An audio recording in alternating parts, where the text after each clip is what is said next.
Bienvenue sur la TFM et bienvenue à Question Directe qui reçoit aujourd'hui M. Mabousso Thiam, qui est le directeur de l'agence de développement et d'encadrement des petites et moyennes entreprises sénégalaises, ADPME. C'est connu cette agence ici au Sénégal.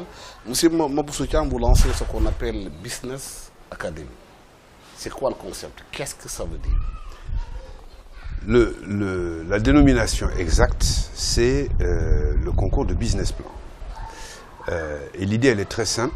Elle s'appuie sur le fait que nous sommes dans un pays où il y a beaucoup d'innovation, il y a beaucoup d'imagination, mais les gens ont parfois un peu de mal à se projeter sur le long terme et ont tendance à être plus dans une logique de débrouille. Alors que ce qui est important, c'est de pouvoir lancer des petites et moyennes entreprises et d'essayer de créer beaucoup d'emplois. Alors le concours de business plan, c'est un concours qui est organisé au profit de l'ensemble de nos compatriotes âgés de 18 à 50 ans, qui couvre également l'intégralité de la diaspora et qui vise à primer les projets qui seront les plus innovants. Et pour cela, on est en train de développer, de dérouler une première étape, disons de pré-campagne, qui consiste par la communication à tenter de mobiliser un maximum de gens.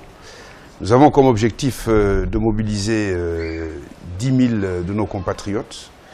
Et je regardais cet après-midi ce qui se passe sur les réseaux sociaux. Au niveau de Facebook, nous sommes déjà à 17 000 disons, visites sur le site. Et c'est quelque chose qui est extrêmement encourageant et qui va nous permettre de réunir le maximum d'idées originales et de voir petit à petit comment on va pouvoir arriver, en tamisant, à pouvoir récompenser les meilleurs projets. Comment ce concours va se dérouler et quelles sont les récompenses?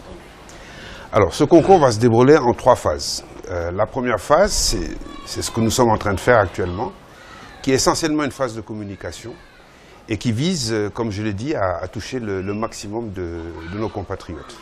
Alors, la semaine dernière, on a fait, avec les équipes de la DPME, on a fait le tour des 14 régions du Sénégal, ce qui nous a permis de rencontrer tout le commandement territorial, que je tiens à saluer d'ailleurs pour son grand professionnalisme.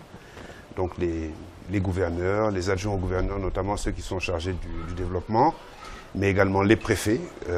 On a beaucoup travaillé avec les chambres de commerce, les chambres de métiers, l'ensemble du dispositif qui existe sur le terrain et surtout les jeunes, les femmes avec lesquelles nous organisons ce qu'on appelle des pauses créatives, c'est-à-dire des formations par lesquelles petit à petit les jeunes vont prendre confiance en eux-mêmes, vont pouvoir raffiner un peu leurs idées et vont pouvoir participer au concours de business plan. Donc cette première étape vise simplement à ce que les gens expriment de la façon la plus cohérente possible les idées de projets qu'ils ont.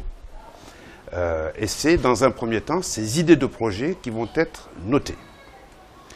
Et on va le faire à travers une plateforme évidemment sécurisée qui garantit totalement l'anonymat des uns et des autres. Et au terme du processus, nous espérons que nous allons sortir beaucoup de projets, mais il y en a 1000 qui vont être retenus. Ensuite, ça va être amené à 700. Et les 700 qui auront été présélectionnés vont ensuite faire l'objet d'une formation en business plan, qui va leur permettre maintenant de traduire leurs idées dans un langage codé, c'est celui des concours de business plan.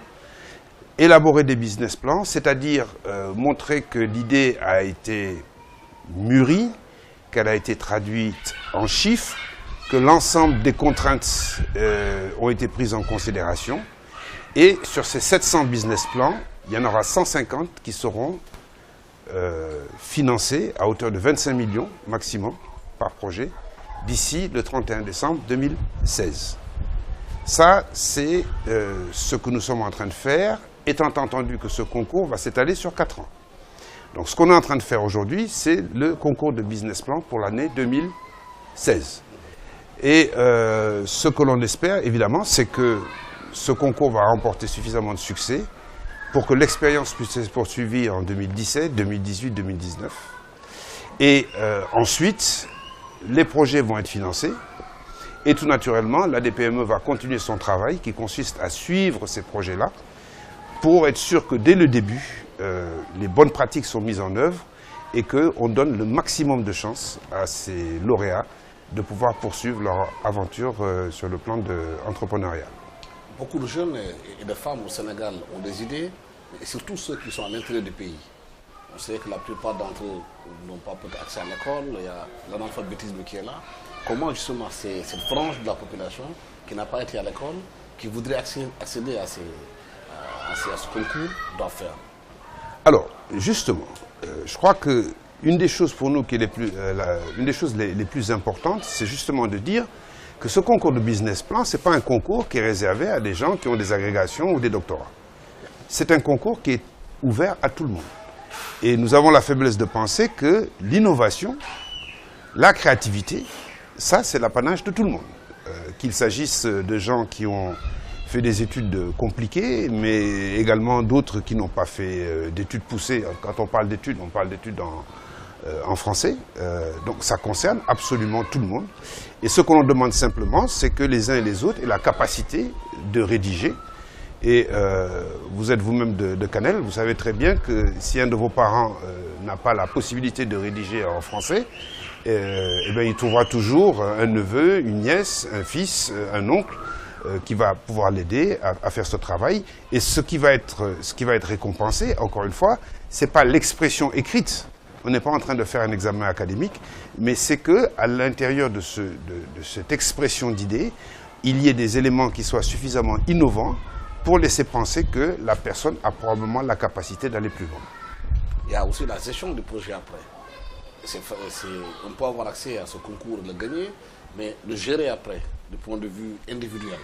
Parce qu'on a constaté qu'au Sénégal, la plupart des PME ont des durées de vie assez courtes. C'est la raison pour laquelle on veut se donner toutes les chances.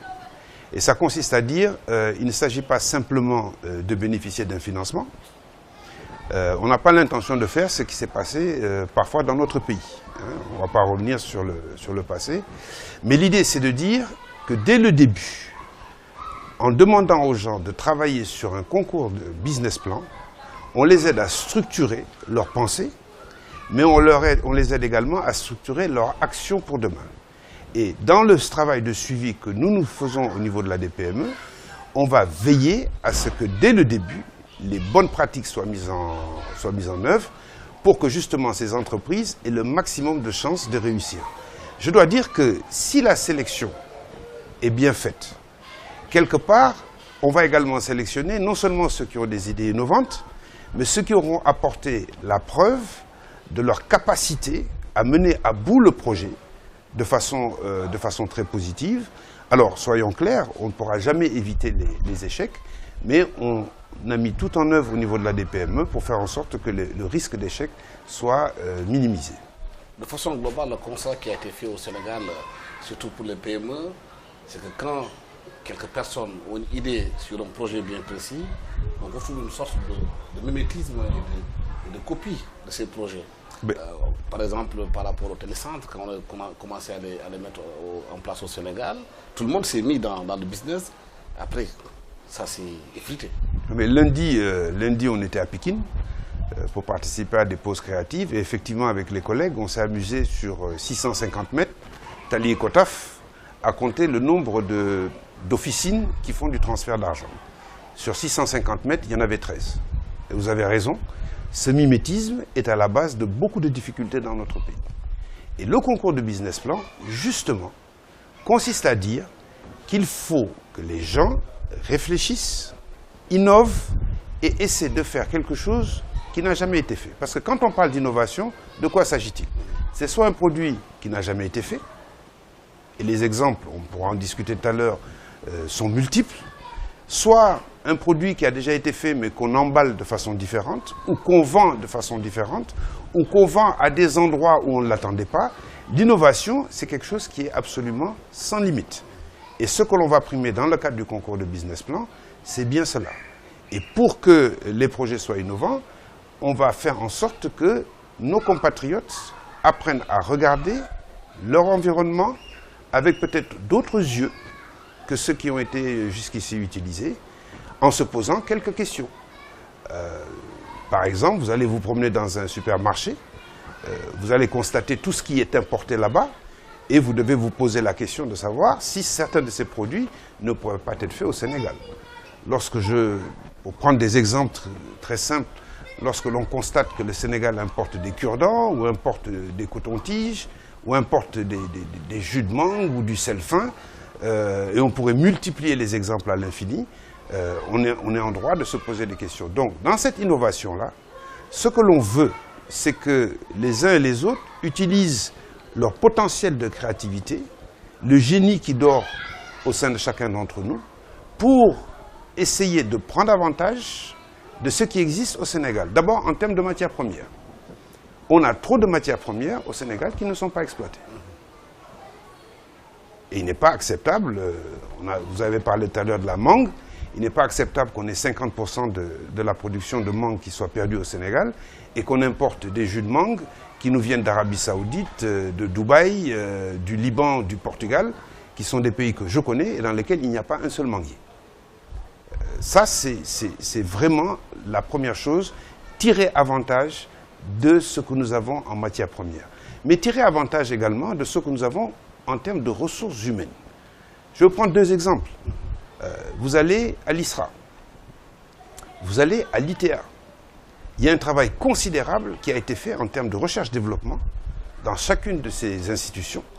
Et chaque résultat de la recherche doit justifier la création de plusieurs petites et moyennes entreprises. En d'autres termes, ce que l'on veut faire dans le cadre du concours de business plan, c'est de restaurer au Sénégal le goût pour la production locale. Sachant qu'effectivement, on ne peut pas tout produire, mais tout ce que l'on peut produire de façon compétitive, faisons-le, créons des petites et moyennes entreprises, développons l'emploi dans notre pays, et je crois que tout le monde s'en portera mieux. Mais la grande difficulté que les Sénégalais ont, c'est l'accès à l'information. C'est de savoir que ce genre de choses sont faites ici au Sénégal. Ça semble se dérouler dans une sorte de vase clos.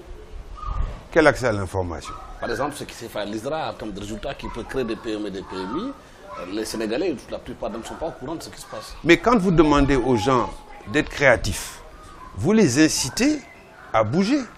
Vous les incitez à aller prendre l'information là où elle est. C'est quand même pas l'ITA qui va se déplacer dans la chambre des uns et des autres pour donner des idées. Si aujourd'hui il y a des gens qui sont intéressés par la transformation, par exemple dans le secteur de l'agroalimentaire, les gens sont libres d'aller visiter l'ITA, de prendre des contacts. Et je peux vous dire que nous travaillons avec l'ITA, c'est des gens qui sont extrêmement disponibles. Mais là, c'est dans le secteur de l'agroalimentaire. Mais il y a d'autres secteurs qui sont intéressants. Par exemple, dans le secteur du bâtiment, il y a des choses fantastiques qui ont été faites au Sénégal en termes de recherche pour développer non seulement les matériaux locaux, mais les matériaux produits localement. Là également, il appartient aux uns et aux autres de se poser des bonnes questions. Je dois dire que pour faciliter un peu un certain nombre de choses, on a monté au niveau de l'ADPME ce qu'on appelle le centre de démonstration, qui est un partenariat avec les Indiens.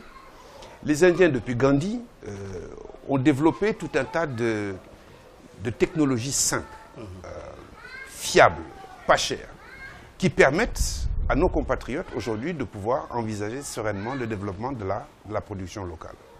Alors, ce qui est important, c'est qu'aujourd'hui, les gens qui viennent au niveau du centre de démonstration réalisent que l'ADPME est en mesure de répondre à tous leurs besoins en termes de transfert de technologie.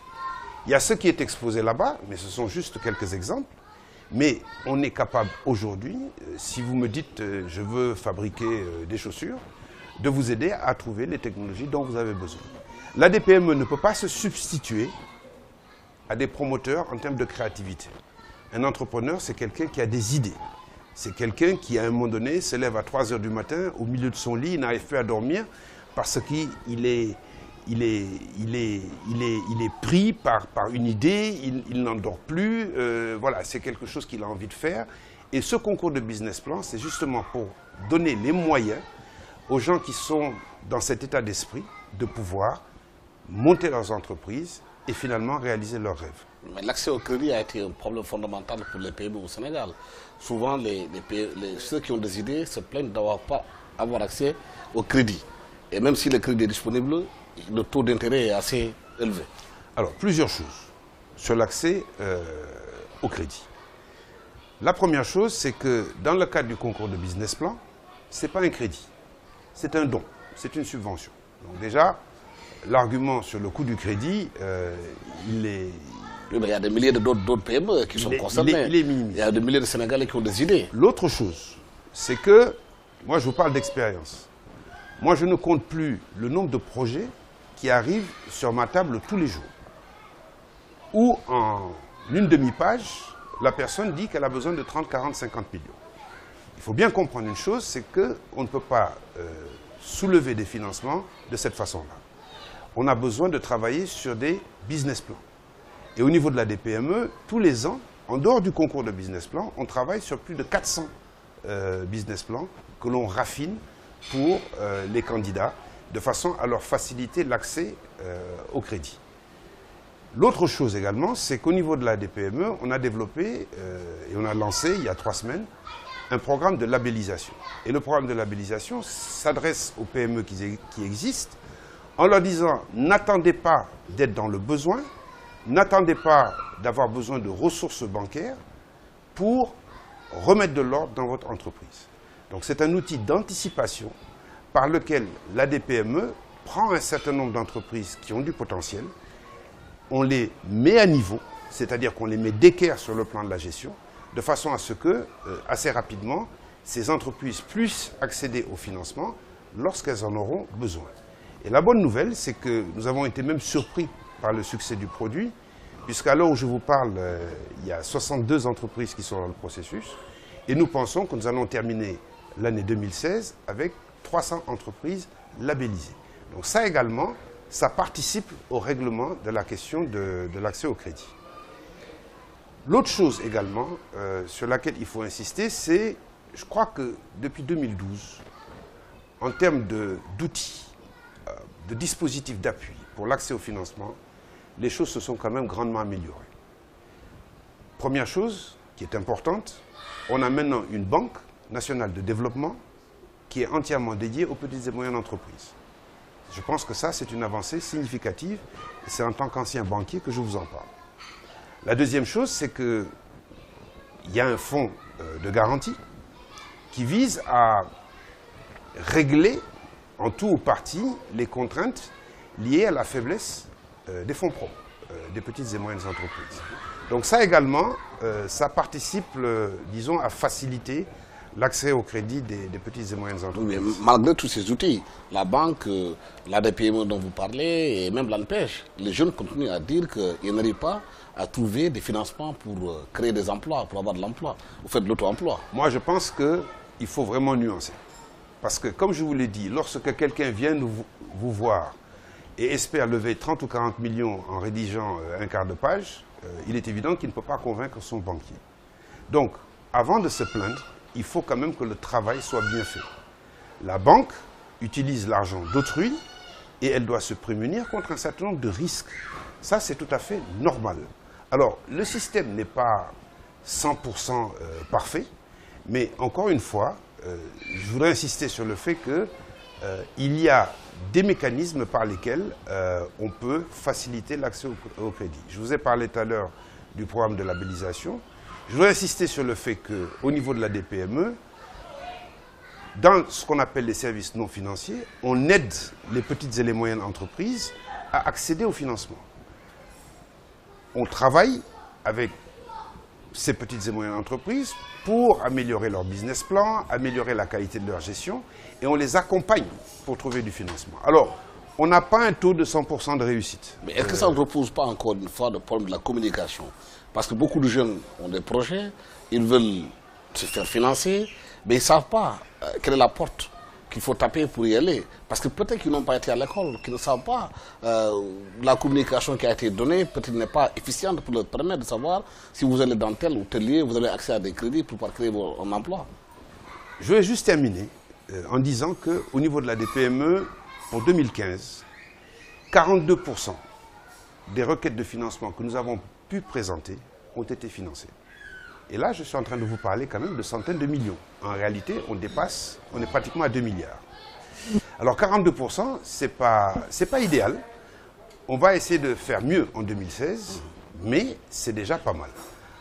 Maintenant, je crois que, encore une fois, la qualité, j'ai la conviction, moi, qu'un bon projet finit toujours par être financé. Et justement, dans le cadre du concours de business plan, ce que nous voulons, c'est, comme je vous l'ai dit, dans un premier temps, mobiliser les énergies, faire en sorte que les gens aient envie de créer. Donc ce qu'on va noter, c'est simplement les idées. Mais dans un deuxième temps, on va former les uns et les autres pour qu'ils maîtrisent la technique d'élaboration du concours de business plan. Et sur cette question, il faut être très clair. Ils vont recevoir un certain nombre de formations, ils seront accompagnés de gens qui vont les aider à élaborer. Donc on ne leur demande pas d'être des experts en business plan. Par contre, on leur demande d'être innovants. En d'autres termes, la question du niveau d'études, quelque part, est neutralisée. Je voudrais insister sur le fait que quand vous prenez un pays comme les États-Unis, où on reconnaît la puissance de son secteur privé, vous croyez que tous les capitaines d'industrie qui sont là-bas sont des gens qui ont des doctorats? Il y a tout un tas de gens qui ont juste du bon sens. Mais est-ce qu'ils ont accès à l'information au Sénégal? C'est ça le gros problème. Mais les jeunes sont là, ils ont des projets, on les entend tout le temps sur les radios, sur les télés à dire que oui, nous on a besoin d'emploi. Ils ne savent pas quelle est la porte qu'il faut taper pour déposer un projet. Ben, vous avez déjà une porte qui est ouverte, c'est celle de la DPME. Et aujourd'hui, dans le cadre du concours de business plan, je vous ai dit, première étape, c'est que de la communication. On essaie de regrouper le maximum de gens. Lorsque, je vous l'ai dit, aujourd'hui à 15 h, je constate qu'il y a 17 000 jeunes qui ont regardé la page Facebook, je dis très bien, voilà, on est bien parti. Ça, c'est ceux qui ont accès à l'école. Ceux qui n'ont pas accès à l'école, peut-être n'ont pas accès à Facebook, ne savent même pas comment manipuler Facebook. Ah, mais moi, je peux vous dire ceux qui sont à Tambacounda, à Ziguinchor, des jeunes peut-être, qui sont dans les Dara, qui peuvent aussi avoir des idées de projet. Non, mais dans le système qu'on a mis en place, il faut qu'on soit clair. On s'inscrit au concours de business plan avec un simple smartphone, sur votre téléphone. Et on a fait le tour des 14 régions du Sénégal. Je peux vous dire que l'accès au net, et c'est une excellente nouvelle, a été quand même très largement démocratisé au Sénégal. Ça signifie que Internet devient un outil extraordinaire sur le plan de la communication et met finalement tout le monde à égalité, qu'il s'agisse des jeunes qui sont à Dakar, ceux qui sont à l'intérieur du pays, jusque dans les régions les plus éloignées, mais qu'il s'agisse également de nos compatriotes qui sont dans la diaspora. Donc c'est un outil Internet sur ce plan-là de démocratisation de l'information, et je peux vous dire que les jeunes l'utilisent. Vous êtes de Kanel, il y a des gens de Kanel qui se sont connectés. Vous êtes dans un pays comme le Sénégal où l'État dit compter sur des PME, les pays pour développer le pays. Mais le constat qu'on fait, quand on regarde aujourd'hui l'Allemagne, les États-Unis, c'est grâce aux PME qui ont une résilience de leur économie, est-ce que vous pensez que les moyens sont suffisants pour qu'aujourd'hui, l'ADPME puisse faire le travail de soutenir l'économie sénégalaise? Les moyens ne seront jamais suffisants. Même si on multipliait aujourd'hui le budget de la DPME par 10, on n'aurait toujours pas assez de ressources. Mais ça, c'est la caractéristique de tous les pays en voie de développement. C'est vrai pour le développement des PME, c'est vrai pour la santé, c'est vrai pour l'éducation, c'est vrai pour les autres secteurs. Mais ce que je tenais à dire, c'est que sur le projet Business Plan, la première chose, c'est qu'on a bénéficié du soutien du chef de l'État. Soutien moral, c'est important. Il va lancer lors de la cérémonie d'ouverture. C'est lui qui remettra également les prix. Donc c'est important pour le projet, mais soutien également financier, puisqu'il nous a doté de ressources supplémentaires pour nous permettre d'atteindre nos objectifs.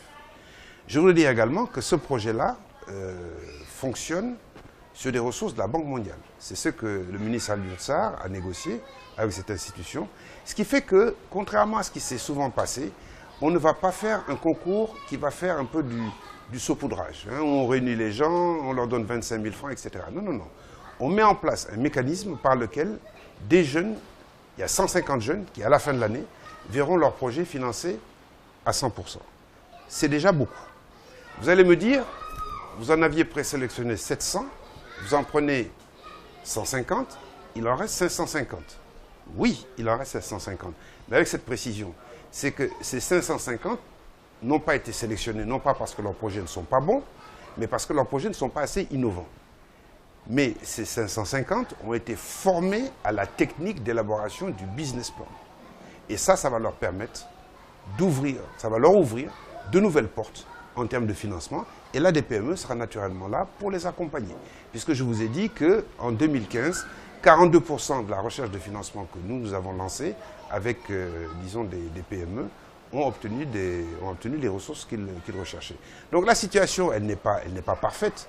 Mais ce que je veux dire, c'est qu'aujourd'hui, avec les mécanismes qui sont mis en place, il y a moyen pour un jeune qui a bien réfléchi, qui a structuré son projet, il y a moyen de trouver des financements. Et je pense que ça, c'est de bonnes nouvelles. L'autre chose sur laquelle je voudrais insister, c'est qu'on parle toujours du financement. Mais le gap, il est également technologique. Et par rapport à ça, au niveau de la DPME, comme je vous l'ai dit avec la coopération indienne, on apporte des réponses qui consistent à dire on va vous aider à trouver les équipements dont vous avez besoin. Donc je me résume, on trouve de la ressource financière, on trouve de la ressource technologique, et également sur le plan humain, on renforce les capacités des uns et des autres. Au niveau de la DPME, ça fait longtemps qu'on a développé des formations dans les différents secteurs de la vie d'une entreprise. Ces formations sont faites en français, mais elles sont faites dans toutes les langues nationales. Et ça également, ça me paraît être un outil extrêmement important parce que nous devons parler aux gens des langues qu'ils comprennent si on veut qu'ils se développent. Et puis, dernière chose qui pour moi est essentielle, c'est que ce concours-là, on va en faire quelque chose de populaire. Ce n'est pas réservé à une élite, c'est réservé à tous nos compatriotes qui ont des idées. Et avoir de bonnes idées, innover, ça n'a strictement rien à voir avec le niveau de formation des uns et des autres. Voilà, M. Mabousso Thiam, merci d'avoir été avec nous sur ce plateau de la TFM. Je rappelle que vous êtes le directeur de la DPME, que nous parlions du concours Business Plan que vous avez lancé ici au Sénégal pour permettre aux jeunes qui ont des idées à venir faire le concours pour se voir financer et que ces financements, comme vous l'avez dit, sont gratuits. Merci à tous ceux qui ont suivi cette émission avec nous sur ce plateau de la TFM. Merci, au revoir.